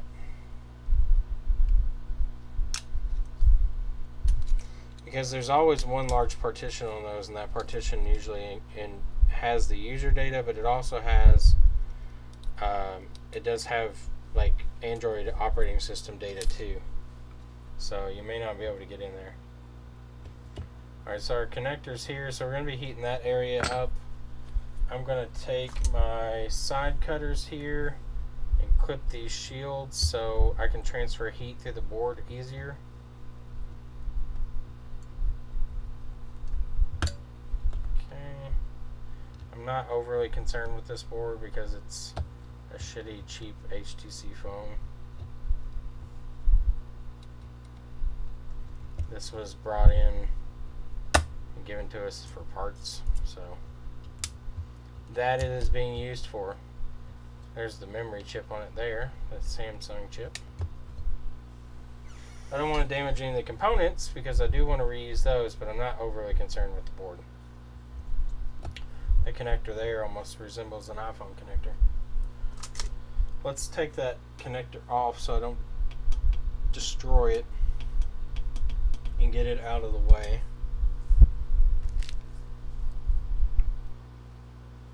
My experience on Amazon was a red flag reseller that would not tell me after repeated requests he would pay for shipping a laptop battery back under warranty. Should I buy it? Should I buy it and have it fail? Seems these days battery, no matter what they are, from cheap crap sale. Yeah, I mean batteries in general, it's hard to find good ones. Let's take this connector off. Flux is your friends. I've turned my temperature down so I'm not going to melt the plastic. And I'm just going to go back and forth. Okay, the pins are starting to melt, but the ends are most likely ground, so they're going to take a little longer.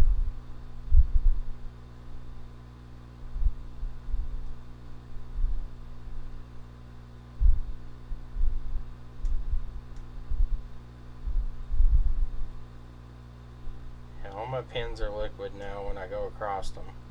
The ends are starting to melt now. So as you watch here, it's going to start moving here in a second.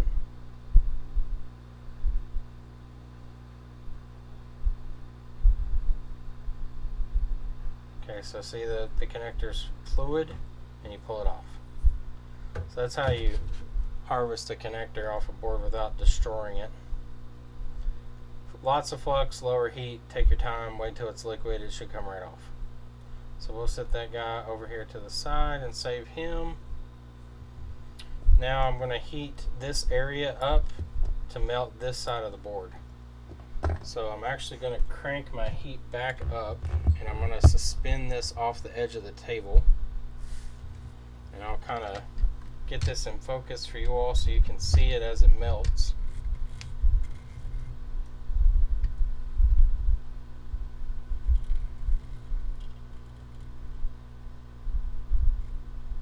Okay, so that's in focus. I'm going to put, I don't want a bunch of flux, but mostly on just the very edge, like the front edge and back edge, because these connectors store a lot of flux inside of them whenever you take them off like this. So I'm going to crank my heat up to about 380, increase my airspeed, and this is going to help me penetrate heat through the board faster. So that's my goal here. I want to get heat through this board enough that I can take these connectors off.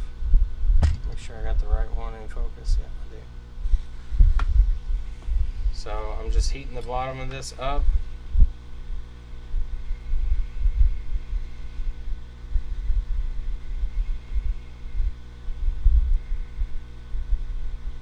Alright, so it's liquid. Just push it off. Oh, I didn't get it completely off. Hold on.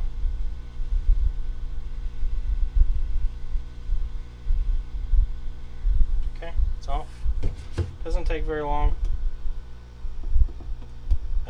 You will damage some stuff, like if there's anything that's underfilled on the other side doing that, you're going to damage it, but these are for part harvesting, so I'm not overly concerned with it. But as you can see, that came off nice and clean. And if we flip it over, we can see what kind of damage we have. Really not too much. A little bit of solder balls popping out on this underfilled chip, but everything else is still intact. I haven't like knocked everything off, so this board will still be good for parts.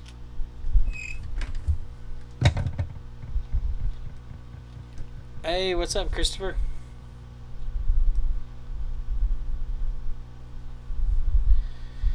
Nighty night, sir. Nighty night. You have a good one. I'm gonna finish this up and then I'm gonna go home too. So we got our connector. We need to make sure our pin count looks the same on the front, and it does. So this connector is going to be good. And since there's nothing on the bottom of these boards, I'm actually going to do the same thing to put it back on, but I'm going to use a lower temp since we're going to be on leaded solder now.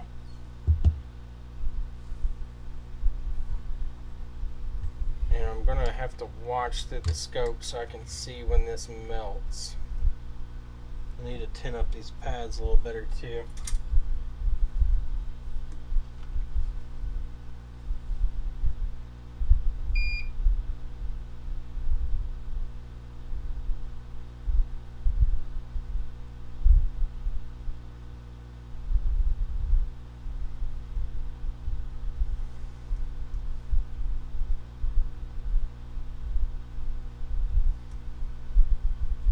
May have to come back in and touch some of these up, but since our connector came off of a soldered pad, it has solder still on the actual connector, which will help promote these bonding very well.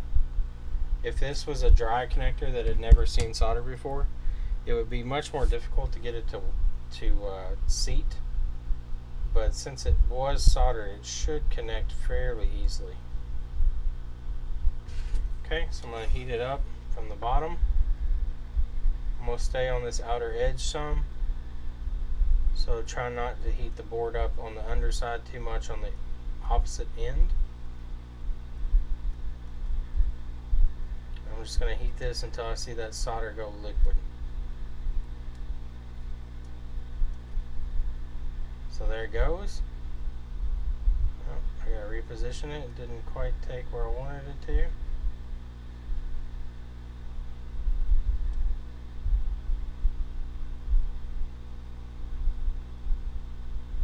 Okay,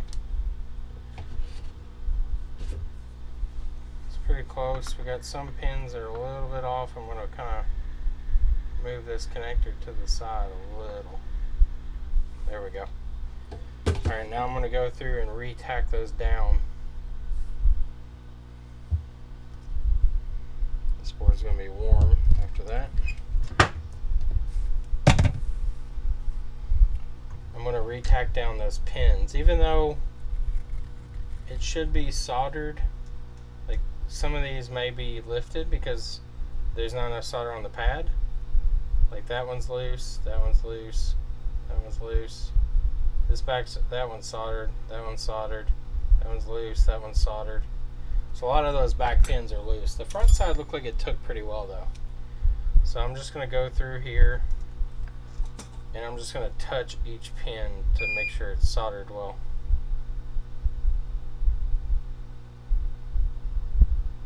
So I want to see that solder go liquid. That's a ground pad, so it's sucking the heat out of my tip here. Since I'm only using one, I may have to try to sneak both ends down in there.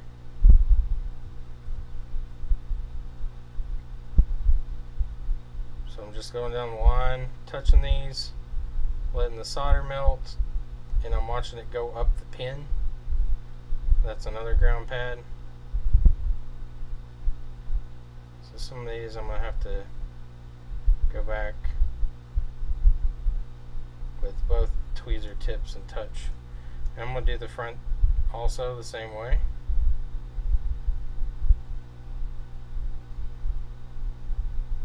I may need some more solder on there actually for the front side. So we'll put down a little bit of flux again, and then we're going to touch up those pads with some more fresh leaded solder.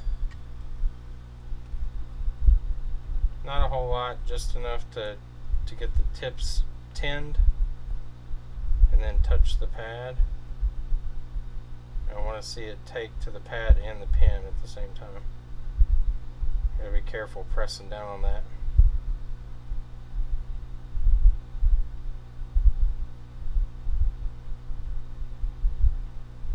And what would have have helped if I had done this while the board was still pretty hot from the hot air. These would have taken a lot easier. Yeah, my tweezers are turned up pretty high. High enough they should be able to melt these pins down.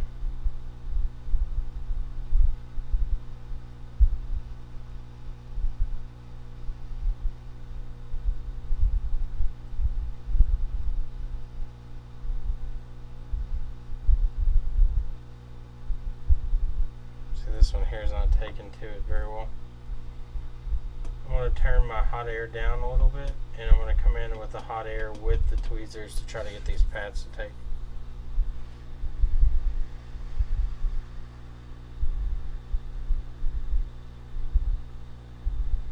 That little bit extra can do it for you.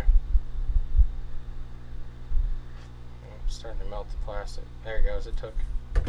So just that little bit of heat where I've heated the board some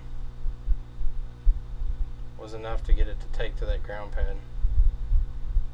That one took 2. Alright, these are going to be the tough ones to get to. Let's see if these are loose. If they're not loose, I'm not going to go through and mess with them. And that one's good, even though it looks like shit. That one's not.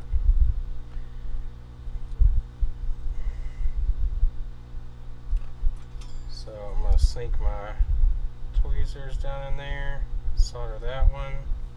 Let's see if I can sneak it in here too. Okay, I got that one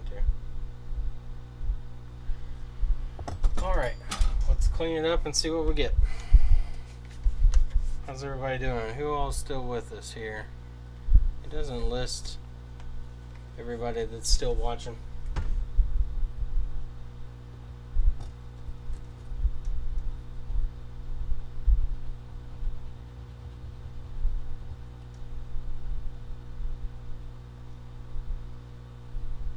I'm trying to see if it matches up. Okay, so it shows who's active chatting and who's not. That's kind of cool. They've updated some of the apps since I streamed last, so I'm not sure how all of them are reacting still.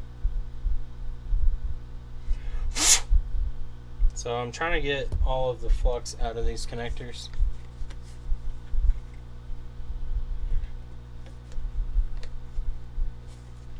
I want to make sure that I don't have any like residual flux down in these, because it can kind of prevent connections or cause corrosion if the flux didn't reach a high enough temp, which since we were working low temperature, there's a good chance that they didn't reach the temperatures that they really needed to burn off all the impurities in them, and we don't want shorts later on.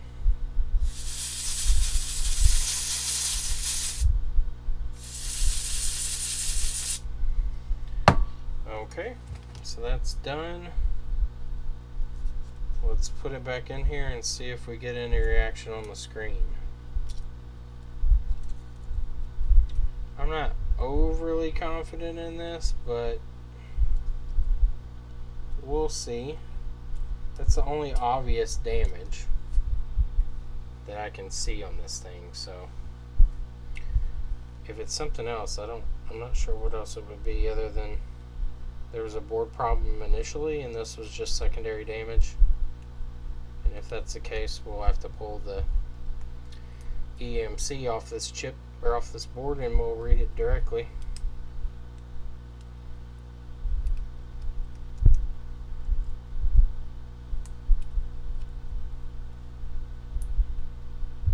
Thought about going to JTAG instead of doing chip off, but I don't find the chip off to be that difficult.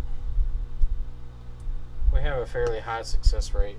The problem I've seen is there's been a lot of, especially phones that come in with being dead for no apparent reason, they tend to be EMC has died, and unfortunately there's nothing I can do at that point because I can't read the chip.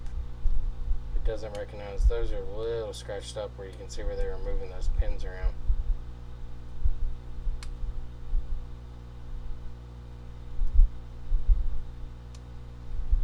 Hopefully that's going in far enough.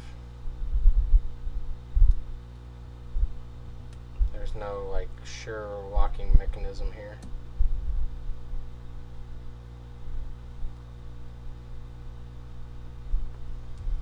Well, one way to find out. What do we got here? Micro USB. Where is my micro USB cable? That one's shitty. I don't trust that one. Let me find my good micro USB.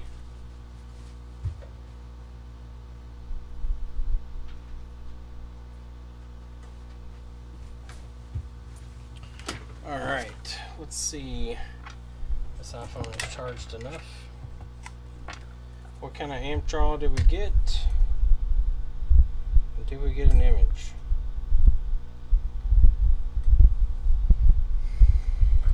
Amp draw is minimal.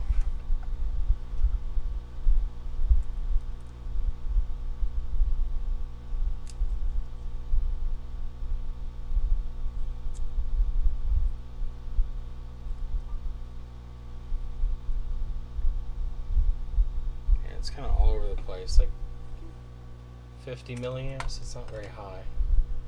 Although I've seen some phones don't like my DC board. Let me see what battery voltage is at. Could very well be that this battery is like just completely shot. Let's see if there's an easy way to test this. Is any of this hot around here? There's stuff under the connector that's hot, but kind of a pain to get to. Let me see if I can just slide this off the battery connector. This is hot here, but that cover's in the way.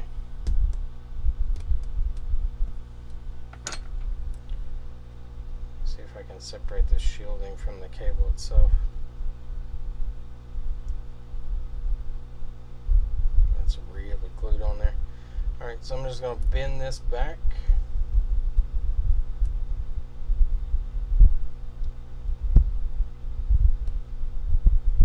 Alright, so I can get down in there and measure that. TriStar tester, got it, works. I don't use the TriStar tester because the way I used them seems to work fine. Like the thing that I have always seems to work. Alright, so this battery is at 2.55 volts and seems to be not charging. Could be that the charge port is bad, which is not uncommon on these. Let me remeasure with it off the table. Yeah, 2.55. So the battery is below the capacity it should be for proper maintaining of voltage. Let me test which side's ground, which side's power, and I'm just going to do it by. So that's ground, this is power, obviously. These are the battery data pins.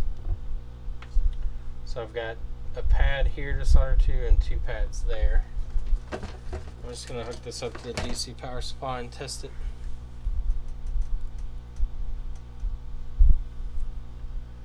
Yeah, I mean, if a lithium battery drops below 3 volts, it damages the cell. So this one is well below 3 volts.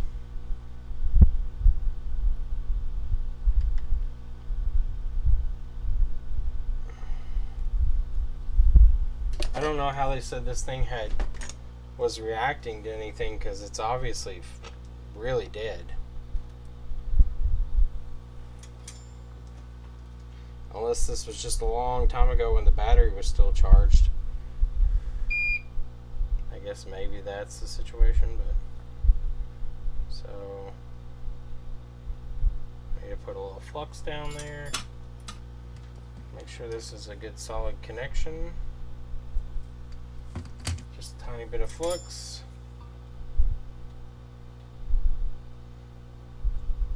Okay, that's soldered well. We'll strip the end of this one so we can put our probe on it, and then we can just touch the other one to ground. So 4.2 volts. Foam clamps that holds with holes for cheap irons. What do you mean? You talking about like for board preheating? Aaron? I guess that's what you're talking about. That's what you said.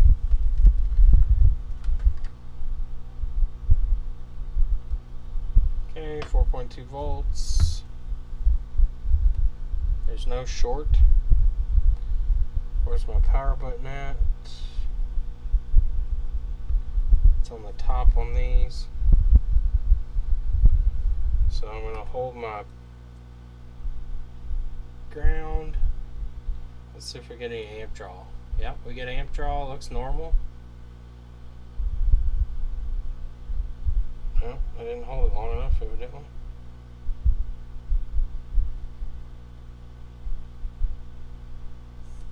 Yeah, it vibrates. Yeah, I got image. So, HTC, I don't know if you can see it, powered by Android. I think I disconnected my lead there. But I get image now. But the battery's not charging. Let me see if there's somewhere I can ground this.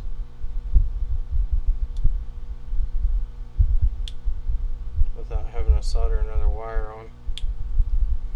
Looks like I might have to solder another wire on.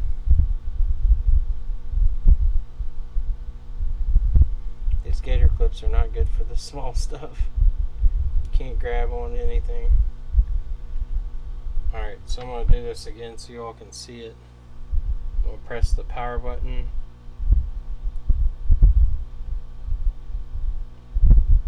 Vibrated. Screen turns on. HTC. Let's see if it actually boots. No, so it shuts off immediately. So it goes to the HTC logo and then shuts off. This is a HTC M7. So I don't know if this is because of the battery lead or what. Let me hook the battery back up and see if maybe it needs that data communication from the battery. Jesus, the battery's drawing a lot of current. It's not good for the battery right now, but the battery's already damaged, so I'm going to go ahead and power it on. If it will power on. Yeah, it's not letting me power it on because the battery's so drained. Alright, so I'm going to let it charge some. This is kind of the poor man's charging.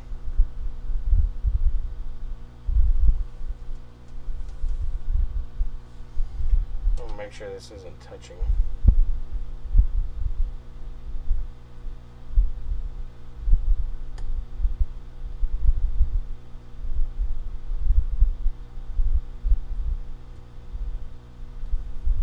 Let's turn that back on and see.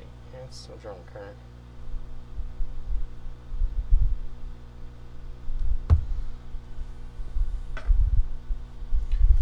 Alright, so disconnected my ground here. I'm going to check my voltages, see where my battery's at.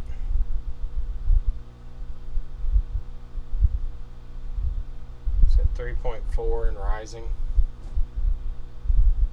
So we need to get up to 3.6 volts before we should see anything. That would be my guess. I'm going to let it get up to 3.6, 3.7 volts, see if it'll turn on. If it won't turn on, then it's going to be chip off, and I'll do that tomorrow because it's 7:30. I'm going to go home. Well, 8:30. Tis late. 8:20 actually, excuse me. I need to go home and cook.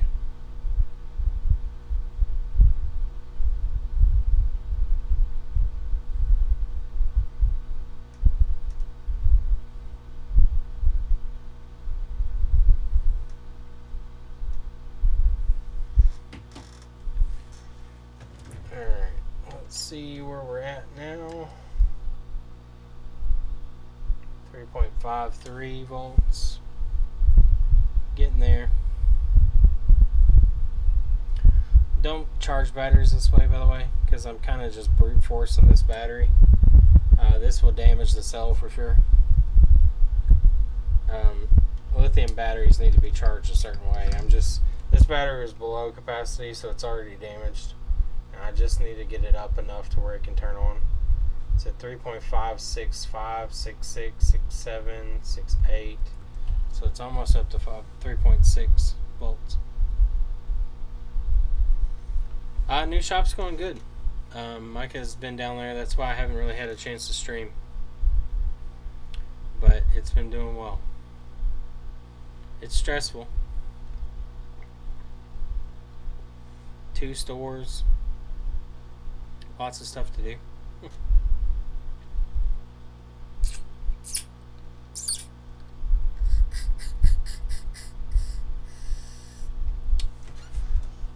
Alright.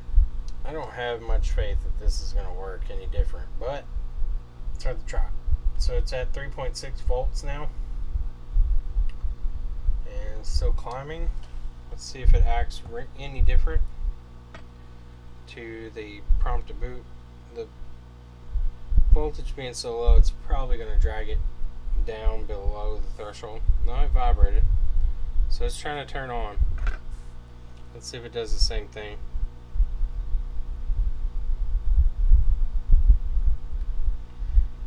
No, it's acting like it's going to boot now. Yeah, I've gotten to the HTC One Beats audio screen now.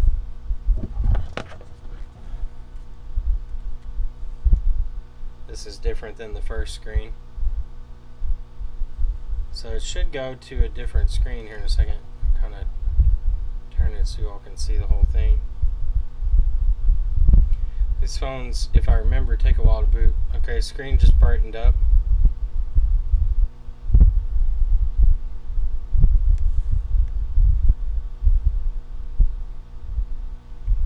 So we'll see if it fully boots.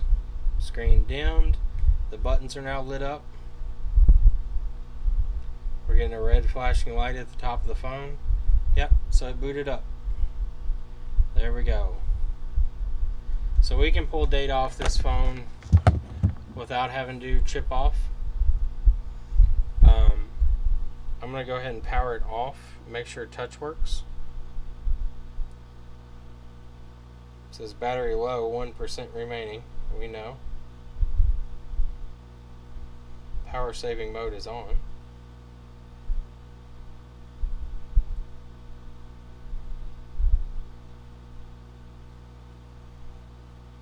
Alright, power off. Yep, touch works. So, there we go. So, the lesson learned here is pretty much just assess what you're looking at. So, this phone came in for not turning on, supposedly, which it does seem like it does have charging problems, but the issue here was physical damage to the LCD connector. This was probably done by somebody not necessarily carelessly. It can happen, especially on these HTCs. They're not the best design in the world as far as their connectors and stuff. But when you do make a mistake, the key is just admit you made a mistake. It's not an ego contest. I fuck up. I've broken stuff before. This should have been easily remedied by saying, hey, I broke this. You need to get it fixed to make it work again. I'm going to check the charge port. It could very well be, it's very common the USB ports on these break. So it could be it's just a broken connection. And this thing may be perfectly fine. They may be able to use it again if they want to. HTC One, I don't highly recommend using again, but who knows. Anthony, I am going to offer teaching. What my plan is on that, I plan to do small classes. I don't have a whole lot of time, so I want to dedicate as much as I can to a few people. My plan is to do it like 1 or 2 people at a time. I plan to offer 2 different types of classes. The first class being general soldering, general repair, so charge ports, TriStar stuff, just general things that you can fix. And then I also plan to offer classes for more advanced people that know the general basic repairs but want to learn how to diagnose issues, want to learn how to figure out where their problems are when it's not just monkey see, monkey do replacement, where you can't be like, oh, this phone doesn't charge. TriStar tester says it's bad. I'm going to replace TriStar. I've replaced TriStar. Why is it still not working? Those kind of situations. Not saying that that's what happens, but there are times where people just replace things because that's what they've seen to replace and they don't really know. So that's the plan. I've got my microscope set up. I've got Micah's down in Franklin, and then I'm going to order one more set. I've got to get pretty much everything. We're going to do a couple of different pricing points. We're going to do a package where it's just lessons, where you have your own equipment. You don't need my equipment. And then we're also going to probably do a package where if you want everything you'll be working with, microscope, flux, irons, power supply, heating, your hot air station, whatever they want to use, if they want a quick or if they want a cheaper station like I use, probably something along those lines. Hey Freddie, you actually catch them in the end. I'm about to get off. It's time for me to go home. I've got dad responsibilities and cooking responsibilities now.